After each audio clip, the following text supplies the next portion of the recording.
Louisiana, 1854. The first sound was not the blow. It never is. The first sound, the one that matters, is the silence that comes just before it. That particular unmistakable quiet that settles over a place when something has already gone terribly wrong, but no one has yet found the courage to say it out loud. The kind of silence that makes even the wind think twice. The kind that holds its breath and waits. Then Augustus Beaufort's boot came down. Once. A pause. Twice. Another pause. 3 times. Each strike landed with a weight that didn't echo so much as it sank. Deep into bone. Deep into packed Louisiana dirt. Deep into the kind of memory that never fully releases a man, no matter how long he lives or how far he travels from the place where it was made. Elijah did not cry out. Not because it didn't hurt. Lord, it hurt. Every impact sent a shockwave through his ribs, through his chest, through the breath he was working so hard to control. But he had learned something long before this afternoon. Something that had kept him alive through situations that should have ended him. He had learned that sound, in moments like these, only gave a man like Augustus more to work with. Sound was invitation. Sound was permission. So he took it in silence. Curled slightly on his side, his body folding inward under the force of each blow, pulling tight around itself the way living things do when they're trying to protect what matters most. Each breath left him in short, sharp, deliberate bursts, quiet as he could make them, controlled as a man in that kind of pain could manage. Around each impact, dust rose slow and golden in the late afternoon light, drifting upward like it didn't belong to this particular moment, but had been waiting somewhere nearby for it to arrive. By the 3rd blow, the yard had filled. Not quickly, not obviously. People arrived the way they always did when something terrible was unfolding in plain sight. Carefully, indirectly, by accident. A woman carrying a basket paused near the well and found a reason to stay. 2 field hands walking the fence line slowed their pace to something barely moving. An older man set down his tools with the quiet deliberateness of someone who had decided, without announcing it, that he was done working for the day. Nobody spoke. Nobody moved forward. Because everyone on that plantation, every man, every woman, every child old enough to understand what they were seeing, carried the same knowledge in their bones. A knowledge passed down not in words, but in the way people moved, in the way they positioned their bodies, in the space they left between themselves and danger. There are moments you witness, and there are moments you survive. And some moments, the worst ones, the ones that stay with you, are both at the same time. Augustus stepped back. His chest heaved. His breath was loud in the quiet yard, ragged, uneven, the sound of a man who had been working at something more than physical.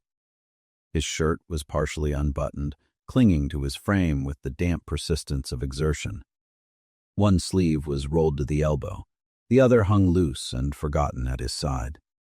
His face was flushed, but not with grief, not with shock, not with the kind of emotion that comes from loss.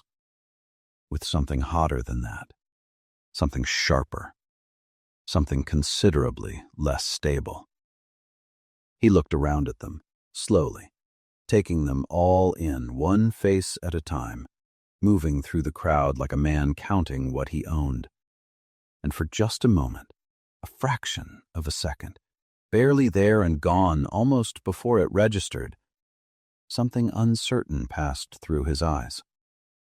The look of a man who has just realized that too many people have been standing in one place for too long and have seen considerably more than he intended. Then it hardened. He pointed down at Elijah, not with his fist, not with his boot, but with one extended finger, the way a man points at a problem he has decided needs removing from his life. "He killed my wife," Augustus said. Not shouted, not yet. Just said. Flat. Even. Placed into the air with the careful deliberateness of a man setting a piece on a board before a game he expects to win. No one responded. The silence held its ground, so he tried again, louder this time, with force behind it, and underneath the force.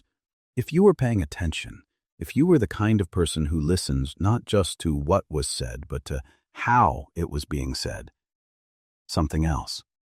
Something desperate, threading itself through the volume like a crack running through stone.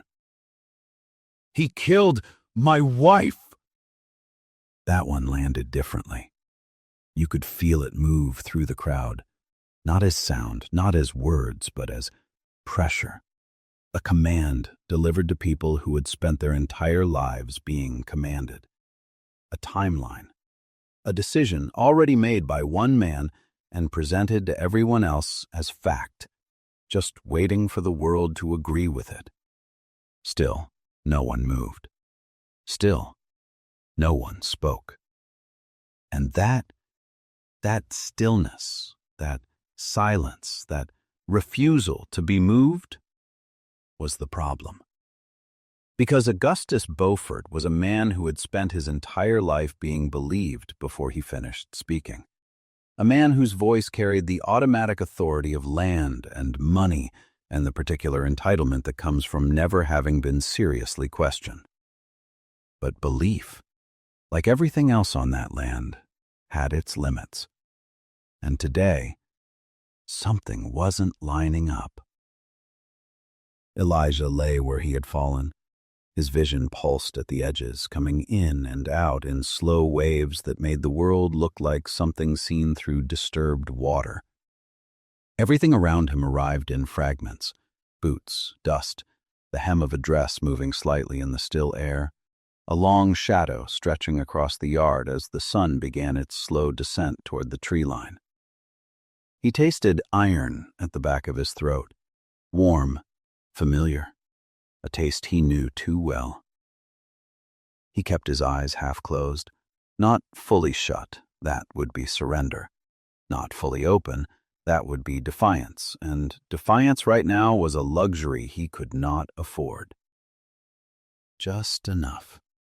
Just enough to see without being seen seeing.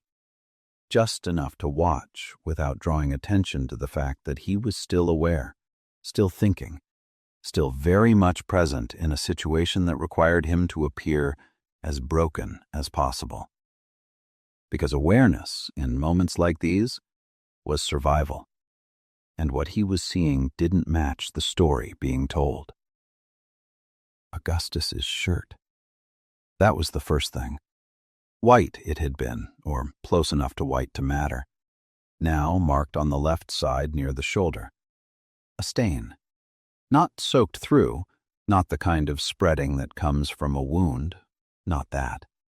Just a patch, a transfer. The kind of mark left when something wet makes contact with fabric and is not immediately cleaned away. Elijah had seen enough blood in his 31 years on this earth to know the difference between a man who had been struck and a man who had done the striking. This was the second kind. He shifted slightly, slow, careful, letting his head turn just enough to take in the rest of the picture without making it look like anything other than a man in pain adjusting his position on the ground. The house stood behind Augustus, tall, white, still, its windows catching the dying afternoon light and throwing it back like closed eyes refusing to witness what was happening in front of them. The front door was open, not wide, just enough.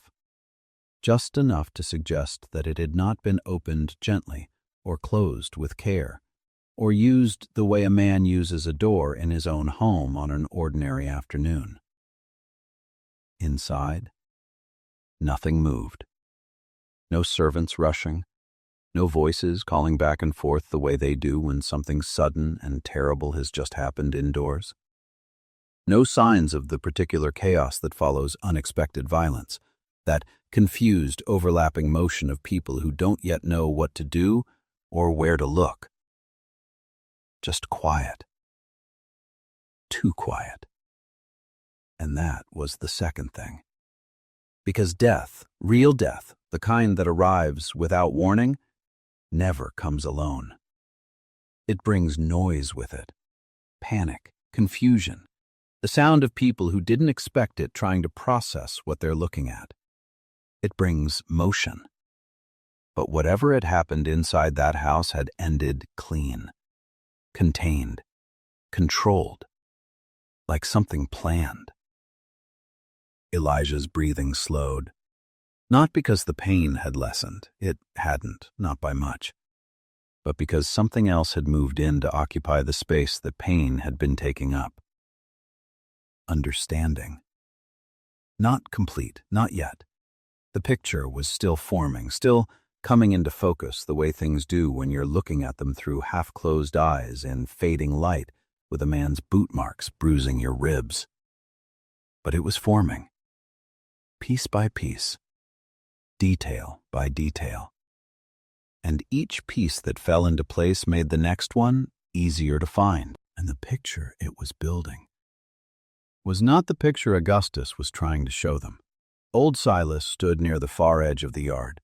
One hand rested on the handle of a worn tool he had set down and did not intend to pick back up. Not today. Not while this was happening in front of him. His back carried the particular curve of a man who had spent decades bending toward work that never thanked him for it. His face was lined deep, mapped with years that had taken considerably more than they had given. But his eyes were something else entirely. Clear, sharp, the kind of sharp that only comes to a man when he has stripped away everything unnecessary, every hope that didn't serve him, every comfort that turned out to be a lie, and is left with nothing but the truth of what he sees. He had been in the North Field since before dawn, had seen Augustus ride up fast, too fast, the kind of pace a man keeps when he's not arriving somewhere but fleeing something.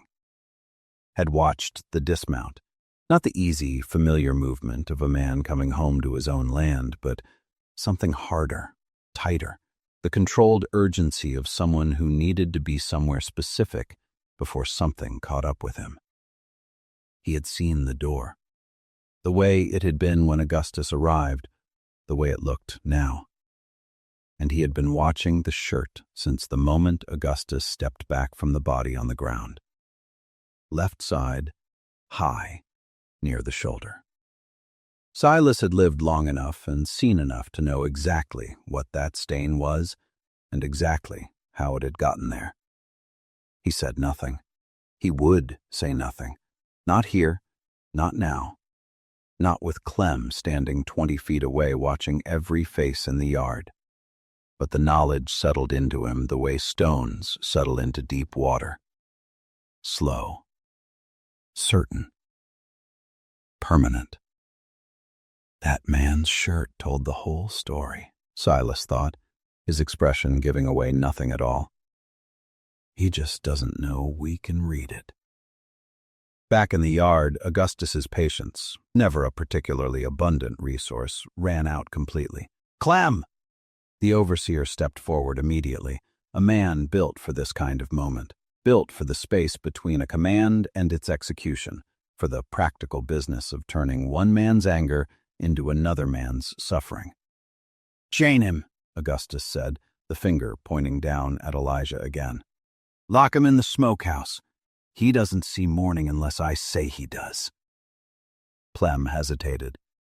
It was small, barely there, the length of a single breath held a half-second too long before moving. Most people in that yard would have missed it entirely, but Elijah caught it through his half-closed eyes, and Silas, at the far edge of the crowd, caught it too. And two women near the well, who had been watching everything with the practiced, careful attention of people who have learned to notice what others ignore. They caught it as well. Because hesitation, in a man like Clem, was extraordinary. Augustus saw it too. "What are you waiting for?" And just like that, Clem moved, quickly, efficiently, doing the thing he was built to do because the alternative required more courage than he possessed. 2 other men followed, grabbing Elijah under the arms with a roughness that was more performance than necessity, hauling him upright and forward across the yard. Elijah did not resist, did not speak, did not give them anything at all, because he understood something now that everyone else in that yard was only beginning to feel, beginning to understand in the way you understand things that haven't been spoken aloud, in the gut rather than the mind. This was never about what had happened. This was about what Augustus needed everyone to believe had happened.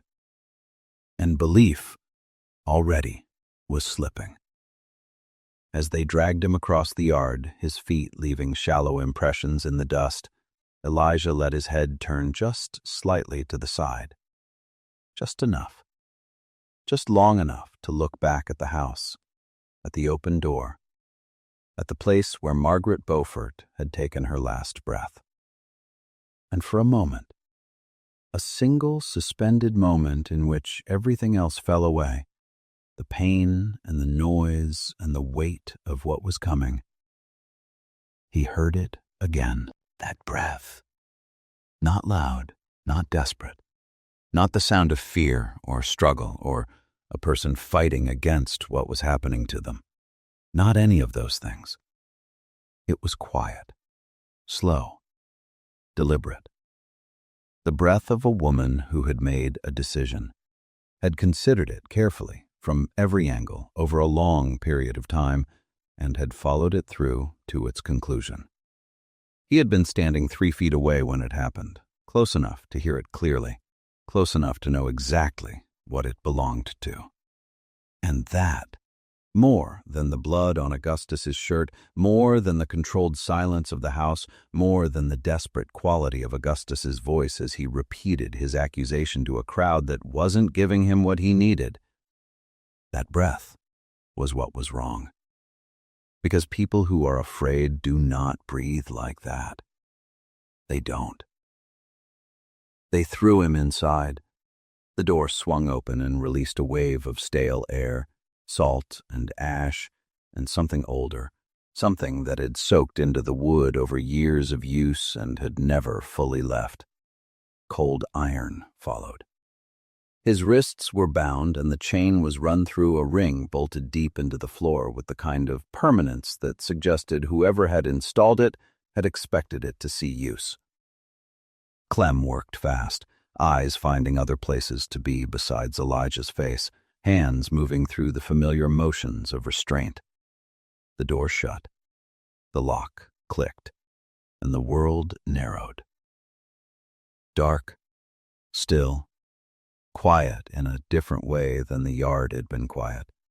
Not the held breath quiet of witnesses, but the settled quiet of a space that had absorbed too many bad things to be surprised by one more. Elijah lay where they had left him.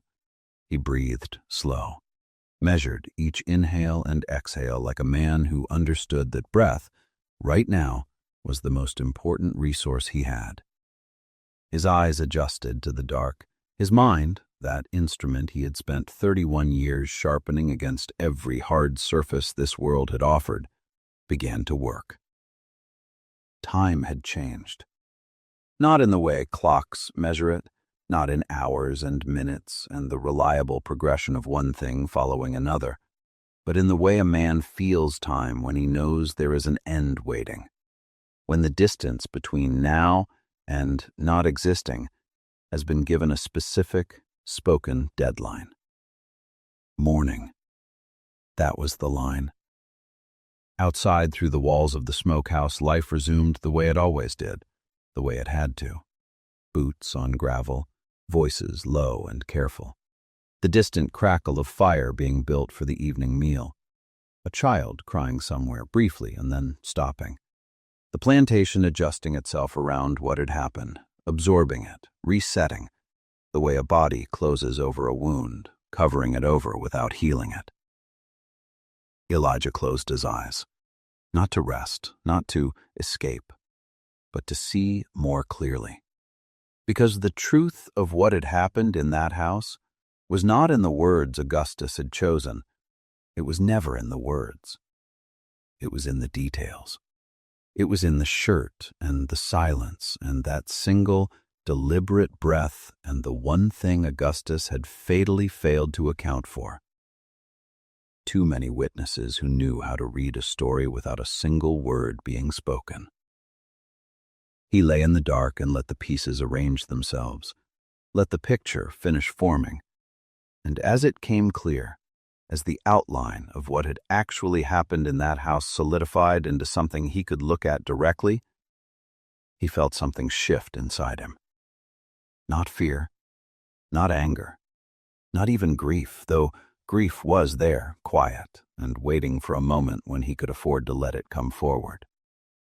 Strategy. The man who had been beaten in the yard was reacting. The man lying in the smokehouse was preparing. And those, he knew from hard experience, were two entirely different things. Before Margaret Beaufort ever spoke his name, Elijah had already learned how to disappear. Not physically. He was too large for that kind of disappearance, too broad in the shoulder, too present in a room, a man whose existence carried weight whether he invited it to or not.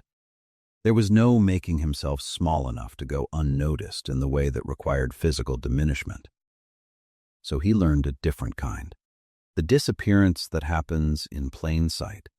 He learned how to move through a space without disturbing it, how to stand in a room and become part of its structure, a piece of furniture, a necessary function, a background detail that the eye passes over without registering, how to listen without looking like he was listening, how to observe without being observed, observing, how to speak only when spoken to and, when spoken to, only as much as the situation strictly required. Nothing extra, nothing unnecessary, nothing that would give anyone a reason to look at him more carefully than they already were. Because on a plantation like Beaufort's, on any plantation, in any state, in any year of that long and terrible era, every extra word was a calculation, every opinion was a liability, every moment of being seen too clearly, of being understood too fully, of revealing too much of what you actually thought and felt and knew, was a potential ending. He had learned it young, 11 years old, standing on a raised wooden platform in New Orleans while the summer heat pressed down on everything, and the smell of too many bodies packed into too small a space mixed with the salt air coming off the river. He remembered the sounds, the voices overlapping, the particular cadence of men discussing price and value. He remembered the way they looked at him, not as a boy, not as a person, but as a measurement. Height, shoulders, hands, always the hands. "Strong," one man had said, lifting Elijah's arm and testing it the way you test the hinge on a gate you're considering purchasing. "This one'll last." Elijah had not pulled away, had not spoken, had stood exactly where he was and let them measure him and decide what he was worth. Because even at 11 years old, even then, he understood something that most men arrived at much later, if they arrived at it at all. You don't get to choose how they see you, but you can choose how much of yourself they're allowed to see. Augustus Beaufort had been the one to purchase him. Clean coat, measured voice, eyes that didn't wander but lingered. That was what Elijah remembered most about that first meeting. Not the transaction, not the money changing hands. The eyes. They had rested on him for precisely a moment longer than necessary, and what was in them was not curiosity or cruelty or any of the things he might have expected. Calculation, the particular cold assessment of a man deciding how something will be used. The carriage ride back to the plantation had been quiet for a long while, wheels rolling over packed dirt, the rhythmic creak of wood and leather, and the steady sound of the horses' hooves. The driver up front saying nothing because nothing was expected of him. Augustus broke the silence eventually, in the unhurried way of a man who was accustomed to silence waiting for him. "You're smart," he said. Not a question, a statement, as if he were identifying a characteristic the way you'd identify a tree by its bark. Elijah kept his gaze forward. "I can tell," Augustus continued.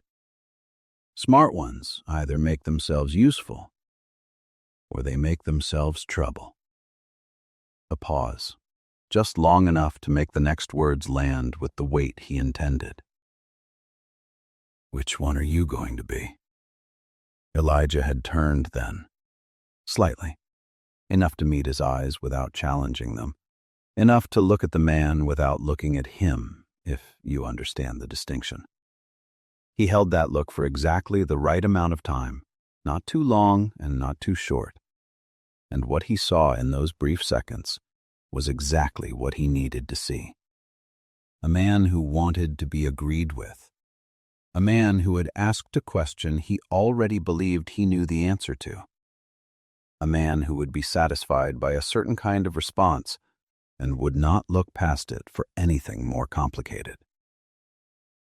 "Whatever you need me to be, sir," Elijah said, quietly, calmly, precisely.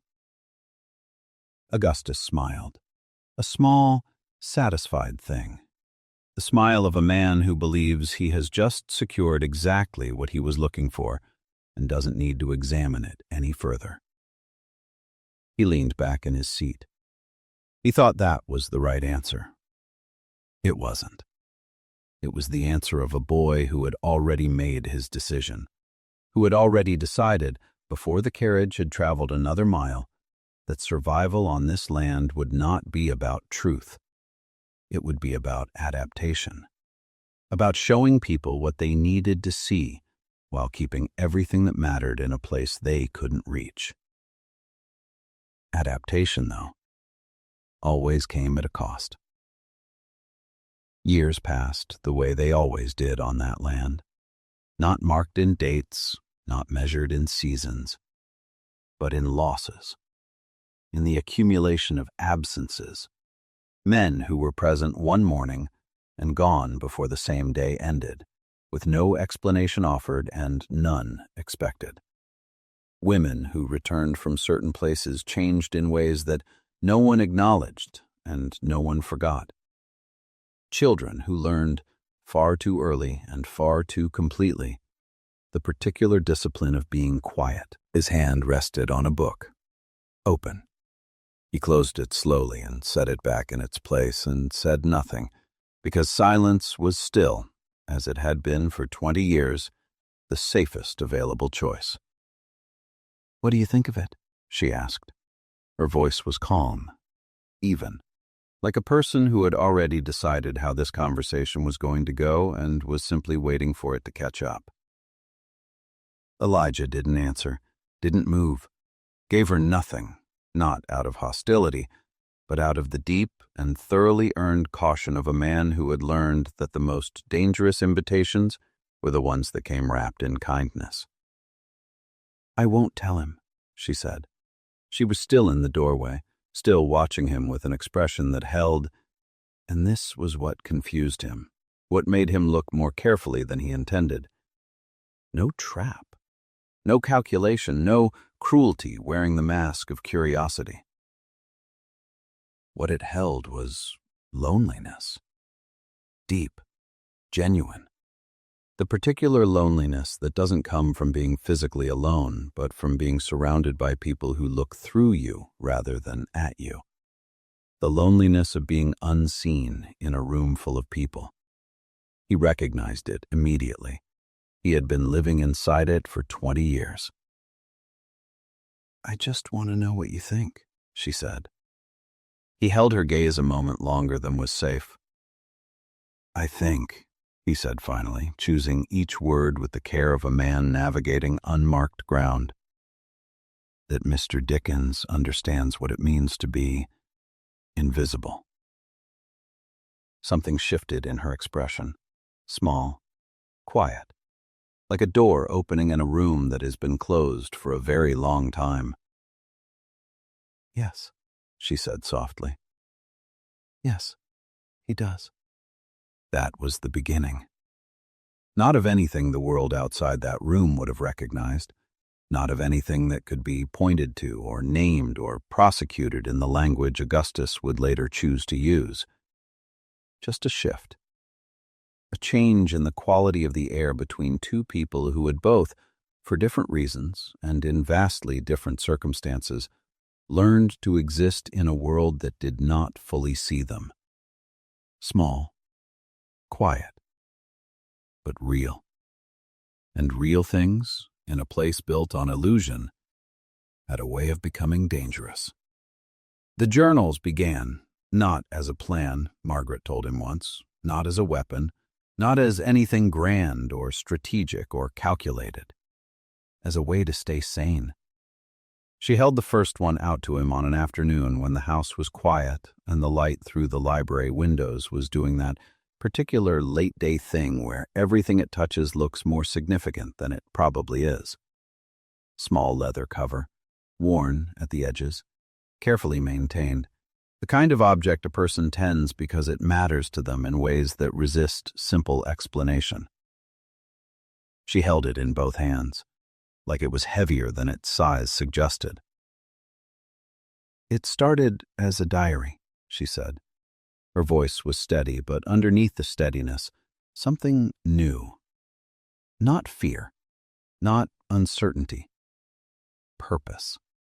The particular quality of a person who has decided something and has no intention of undeciding it. "I needed somewhere to put things. Things I couldn't say out loud, things I couldn't keep pretending not to notice." Elijah did not reach for it. Because he understood, before he saw a single page, before he knew what was written inside, that whatever that book contained was a threshold. And crossing a threshold is a one-way movement. "You can look," she said. He held the understanding of what that invitation meant for one long moment. Then he stepped forward and took the journal from her hands. He opened it. And everything changed. The handwriting was precise, measured, deliberate, every line placed with the careful intentionality of someone who was not writing in haste or emotion, but in the full knowledge that what they were recording needed to be accurate, clear, and permanent. Not the writing of someone purging feeling, the writing of someone building a record. Names, dates, transactions, amounts of money arranged in neat columns with the orderly logic of someone who had been raised to understand accounting and had turned that understanding toward something its teachers had never intended. Locations, signatures, copied word for word in Margaret's careful hand, preserved exactly as they had appeared on the original documents. Elijah read slowly, not because he couldn't process it quickly, but because the weight of what he was looking at required time, required adjustment, required the mind to expand to accommodate the full shape of what was being revealed. This was not a diary. This was not reflection or confession or the private emotional record of an unhappy woman in an unhappy marriage. This was documentation, evidence. 11 years, Margaret said quietly from where she stood. Elijah looked up. That's how long he's been doing it. He met her eyes and waited. Selling people off the record, she said. The softness that sometimes lived in her voice was entirely absent now. In its place, clarity. The hard, clean clarity of a person who has looked at something directly and decided to stop looking away. Not through official channels, not recorded, not taxed, not tracked. Entire groups, families, moved through private routes to buyers who don't appear anywhere on paper. Elijah said nothing, but his mind was already moving, already pulling up images, memories, the accumulated archive of 20 years of watching and noticing and filing things away. Men gone without explanation, no record, no documentation of sale, just absence where presence had been. The particular silence that falls over people when something has happened that they've been told not to name. Texas, she said. Mostly. Some further west. Places where questions are unwelcome as long as the money is right. He looked back at the page, at the names, at the numbers, at the careful record of transactions that had destroyed lives and left no official trace of having occurred. There are 5 of them, Margaret said. He looked up. 5 journals, she clarified. I've been writing for over a year. He closed the one in his hands, carefully, with the kind of deliberateness you use with objects that matter. You understand what this is, he said. She nodded. Yes. You understand what happens if anyone finds them. Yes. And you're still writing. She held his gaze without flinching. And in that moment, in the specific quality of that held gaze, something passed between them that neither of them named and both of them understood. Agreement. Recognition. The acknowledgement of 2 people who have each, in their own way and at an enormous personal cost, decided to stop pretending that what they can see clearly isn't there. Yes, she said. I'm still writing. The network came into focus after that. In pieces, never all at once, never in full, because caution was the discipline she had built this around, and caution meant never giving anyone more than they absolutely needed at any given moment. People who existed in the spaces between official maps, routes that changed constantly, safe houses with hidden rooms and false floors, a system built by patient, careful, determined people who understood that the most dangerous enemy of an unjust structure was not a frontal assault, but a parallel truth operating quietly alongside it. They call themselves conductors, she said once. Like a railway. Elijah almost smiled. Almost. And the people they move? He asked. Passengers, she said. They don't stay in one place long. He absorbed that. And you? He asked. What are you in all this? Margaret looked at him for a long moment, long enough that the question hung between them and gathered some weight. I am late, she said finally. Late to understanding what this place really is. Late to acting on that understanding. A pause. And trying to make that lateness mean something. Then one afternoon she said it for the first time. Said the thing that had been building underneath every conversation they had ever had in that library. If something happens to me, he felt it land, felt the weight of it settle somewhere in his chest and stay there. You take the journals to Nora, she said. She knows what to do. He watched her carefully. Why would something happen to you? She looked out the window for a moment, at the distance, at the tree line where the plantation ended and the rest of the world began. Because I've been asking questions, she said. And Augustus has started to notice. Nora had been on the plantation longer than most, longer than Augustus had owned it, longer than anyone could precisely remember. She moved through rooms without making sound, heard everything that passed through the house and said nothing, until the moment when saying something mattered. She had learned what Elijah respected most deeply, how to survive without being noticed, not by being invisible, but by controlling exactly what was visible. Choosing with extraordinary precision what people were allowed to see, Margaret trusted her completely. That alone told Elijah what he needed to know. He found Nora the next morning and told her what Margaret had said. She listened without interrupting. When he finished, she was quiet for a moment. The thoughtful quiet of someone adding new information to a structure they had been building for a long time. Then she said, "I know."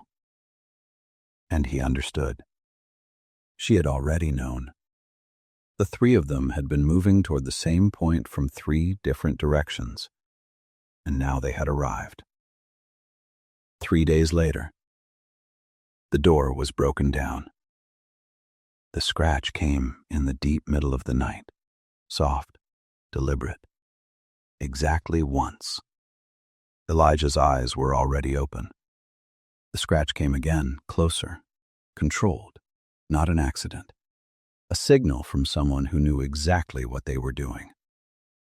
"Who's there?" A pause. "It's Nora." He exhaled, not with relief. Relief required safety, and safety was still several hours and a significant distance away, but with something that felt like ground under his feet, where there had been none.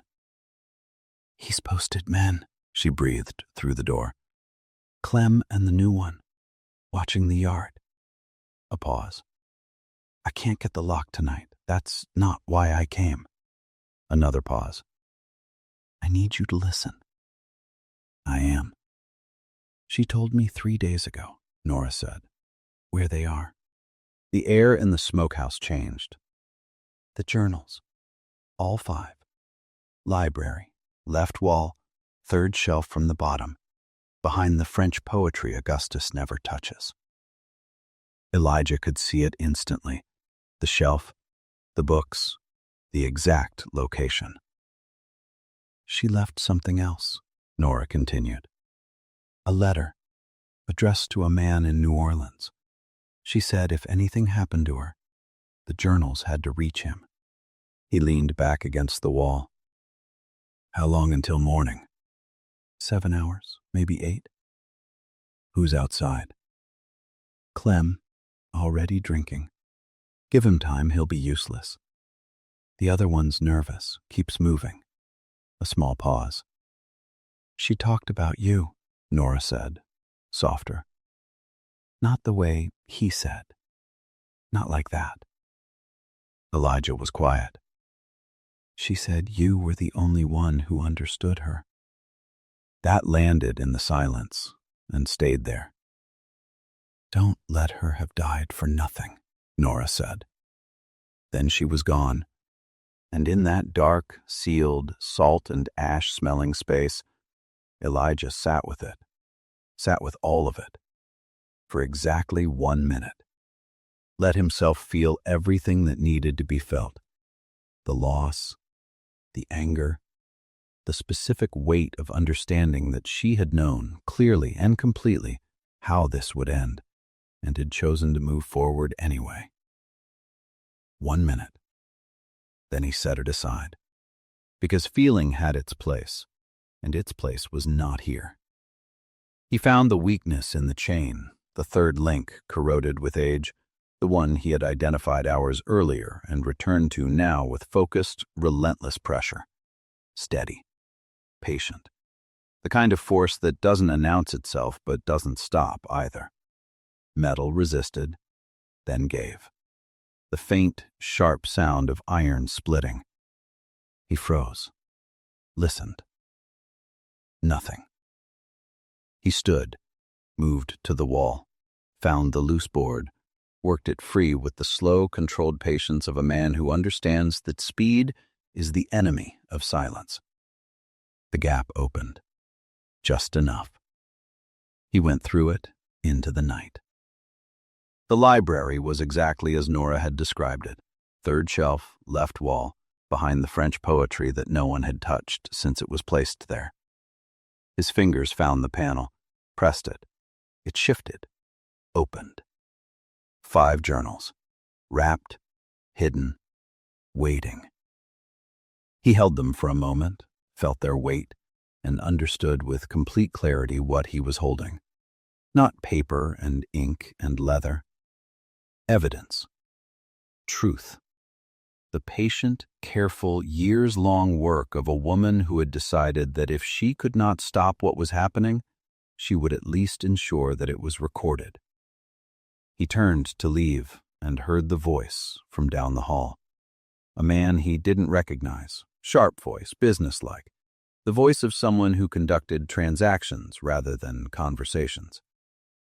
"The papers need to be signed by morning. The buyer won't wait." He moved closer, listened through the door. "I told you I need more time," Augustus said. "You don't have time. You have debts." A silence. "The girl is the last asset you have." Elijah's grip on the journals tightened. "Sign the papers." A long pause. Then Augustus said one word, one name. Sarah. And the exit, that possible, available, already within reach exit, stopped mattering. He walked down the hall. He opened the study door.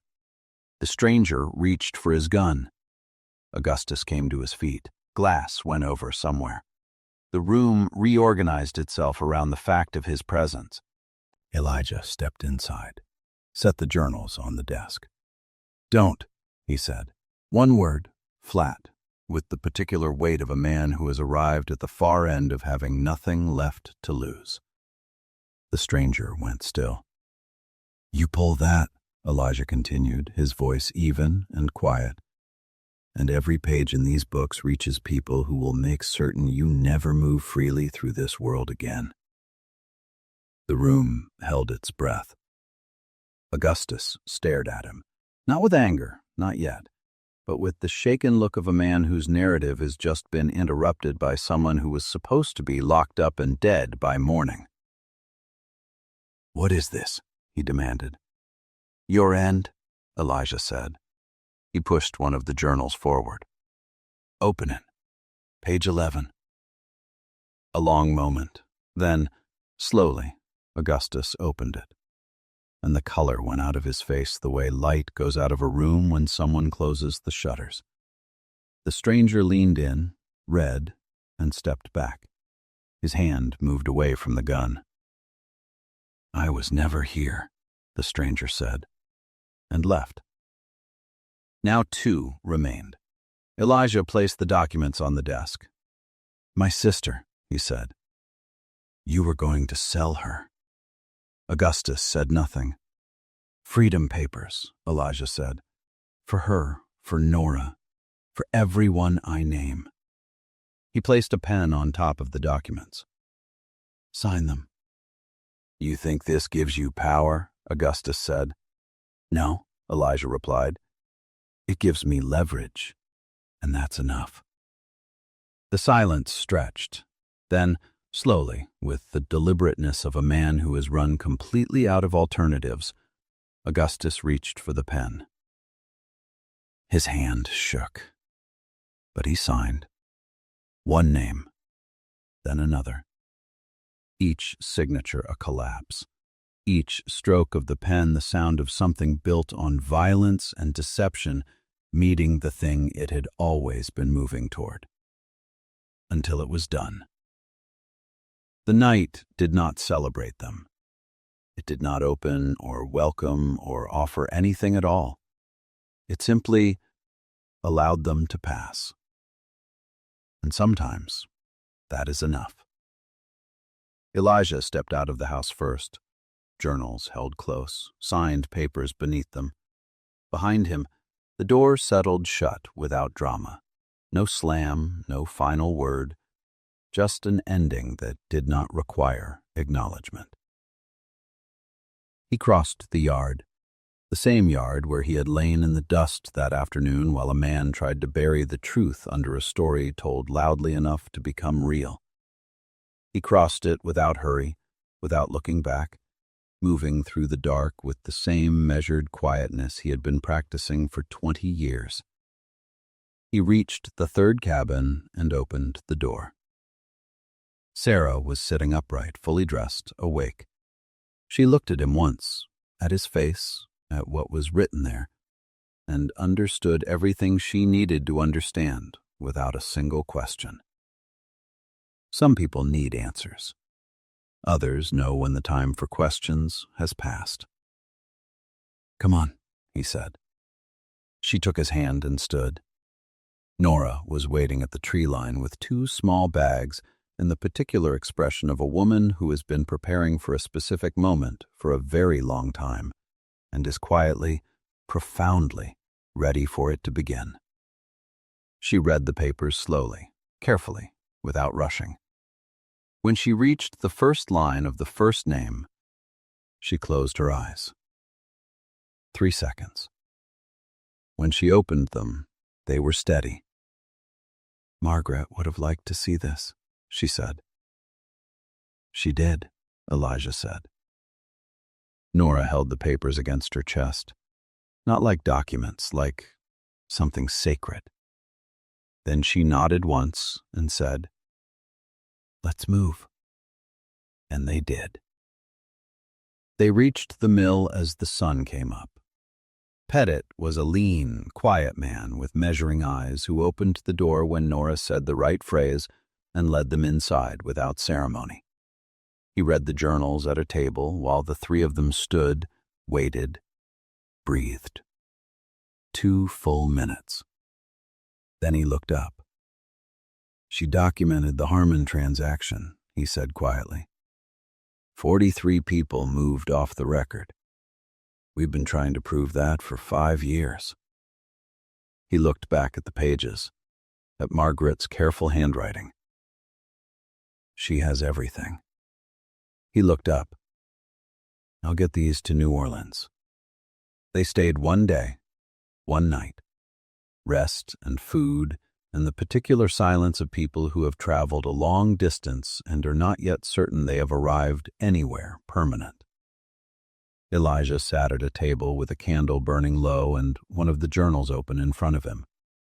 Not reading for information, not reading for evidence. Reading for her. She had written about him. Not the way Augustus had claimed, nothing like that. She had written about him the way you write about something that has clarified your thinking, something that has helped you see. The most awake person I have ever met. He read that line twice, then closed the journal. In the morning, Pettit removed the chains from his wrists with a chisel and careful measured hammer strikes. The iron broke and fell and hit the floor with a sound that was smaller than it should have been given what it meant. Elijah looked at his wrists, at the marks left behind.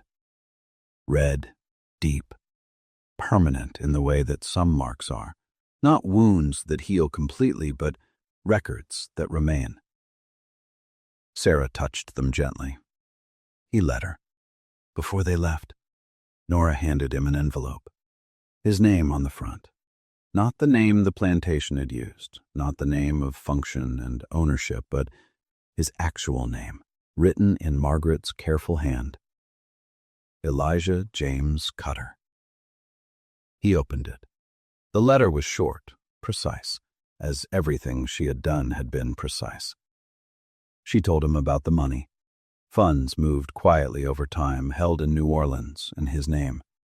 A future, prepared in advance without his knowledge by someone who had decided that if she could not give him back what had been taken, she could at least ensure he had what was needed to build forward. The final line, I am not saving you. He read it again. You were never lost. A breath. I am simply returning what was always yours. He folded the letter, placed it in his pocket, over his heart, and stood. They moved north, through fields and towns and the spaces in between that pretended not to see them. Days passed, and then more days. On the 12th morning, they crossed into Illinois, and Sarah cried quietly, her shoulders shaking, trying to stop and not being able to. Elijah held her, said nothing, because some moments do not need words. They only need presence. The journals reached New Orleans 17 days after they left the mill. 6 weeks after that, the investigation began. Names were called, records opened, truth placed in the hands of people with the authority and the will to act on it. The 43 people documented in the Harmon transaction were named, officially, publicly, in the language of law and record and the kind of institutional acknowledgement that cannot be quietly made to disappear. Augustus Beaufort was arrested on a Tuesday morning at his own table. The plantation was seized.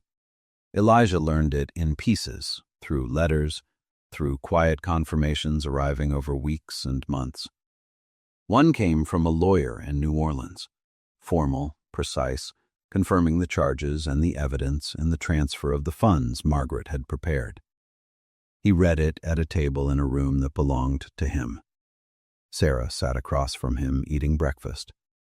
Nora sat by the window with a book, at peace in a way that changed everything about how she occupied a room.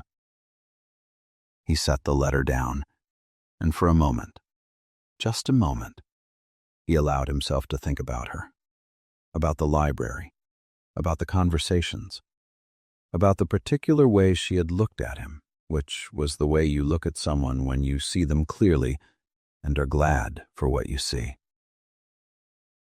And about that final breath. He understood it now, completely, in a way he hadn't been able to fully grasp in the moments after it happened. It wasn't fear. It wasn't regret. It wasn't even resignation. It was completion. The breath of a woman who had finished her work and knew it. The truth does not always arrive in time to save the people who carry it. But it arrives. Margaret Beaufort had known that, had trusted it, had built something carefully and patiently around that trust, and had released it at precisely the right moment, into the right hands, to travel where it needed to go. Some people leave land. Some leave money. She left something else. Proof. Names. A path forward for people she was under no obligation, by the laws and customs of that time in that place, to consider at all. They were not heroes, none of them, not in the way that word usually gets used. They were people who had been offered no good choices and made the best available ones. In the dark, without certainty, without guarantee, without any assurance that it would work. And that, precisely that, the choosing well under impossible conditions, was what changed things. Elijah leaned back in his chair, looked at Sarah, at Nora, at what had been carried through, at what remained. Closed his eyes for one moment, opened them again, because life was still moving, and so was he. She didn't save him. She returned what was always his. Elijah watched it all, said nothing, remembered everything. He became useful. That was the first step, the necessary step, not just in the fields, though he worked them when assigned, not just in the physical labor that wore men down to something less than themselves over years of repetition. He became useful in a different way, in the way of precision and systems, and the particular intelligence that understands how things work and how to keep them working. Augustus liked order, clean lines and structured spaces and things where they belonged, which was to say, things where he had decided they belonged. He had a way of moving through his own house that required it to be exactly as he expected it to be. And when it wasn't, there were consequences. Elijah understood systems. He understood how things fit together, how they depended on each other, how to maintain the appearance of order even when order had quietly ceased to exist in the ways that actually mattered. So he was moved, gradually, quietly, without ceremony, from the fields to the house, from labor to maintenance, from being regarded as strength to being relied upon for precision. It was a better position. Safer, people said. People who measured safety by the distance from the most obvious kinds of violence. But Elijah had learned something those people hadn't. The closer you stood to power, the more dangerous every single step became. Not less, more. Because proximity to power meant witnessing power. And witnessing power, really witnessing it clearly, without the comfortable distance of the field, meant knowing things that power could not afford to have known. And knowledge, on a plantation like this, was the most dangerous thing a man could possess. Margaret Beaufort arrived 3 years before everything fell apart. She came in a carriage with polished wood and fresh paint, wearing a dress designed for a different kind of life than the one she was arriving into. 22 years old, newly married, eyes that had not yet acquired the particular skill of concealing what moved through them. But there was something else. Something underneath the composure of a young woman arriving at her new home and presenting herself as the situation required. Something that most of the people watching her arrival would have walked right past without seeing. Disappointment. Not loud, not obvious, not the kind that announces itself. The quiet kind. The kind that settles in the space between what someone was told to expect and what they find when they arrive.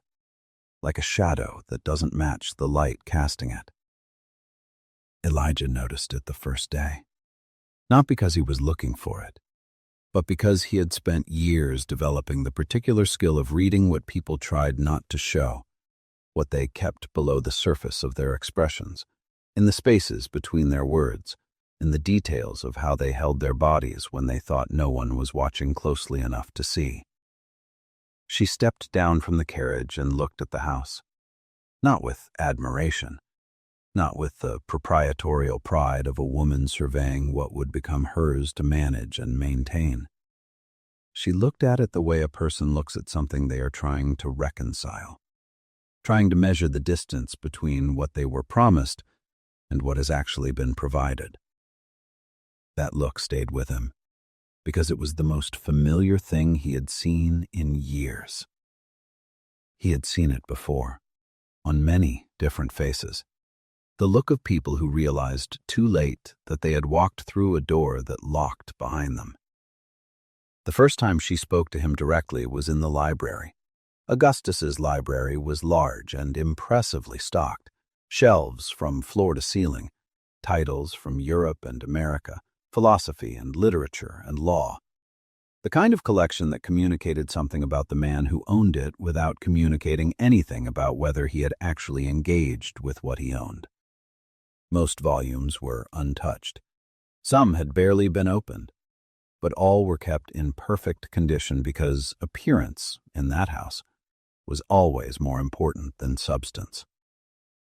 Elijah maintained the library, dusted, organized, preserved the careful illusion.